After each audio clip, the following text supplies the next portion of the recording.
En France, 80 ou 90 km/h. La question est de retour à l'Assemblée aujourd'hui dans le cadre de l'examen de la loi mobilité. Un amendement, vous le savez, prévoit de donner la possibilité aux conseils départementaux de relever ou non la vitesse sur certains tronçons.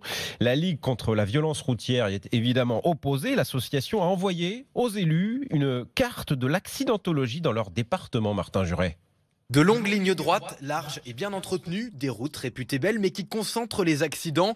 Le département de la Haute-Saône est particulièrement concerné par ce phénomène selon la présidente de la Ligue contre la violence routière, Chantal Perrichon. On voit qu'il y a une concentration des accidents sur 7 voies uniquement.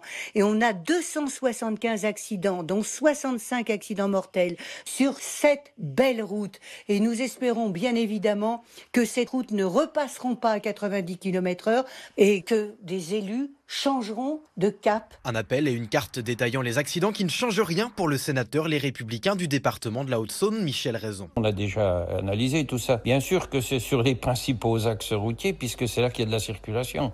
On est un des rares départements de France à avoir absolument 0 km d'autoroute. Donc c'est aussi pour ça que si vous regardez une carte dans un département où il y a autoroute et 2 fois 2 voies, vous verrez moins de points noirs. Mais que vous soyez à 80, à 90, ça ne changera rien. Selon la Ligue contre la violence routière, la moitié des accidents mortels dans un département ont lieu sur seulement 15% de son réseau routier.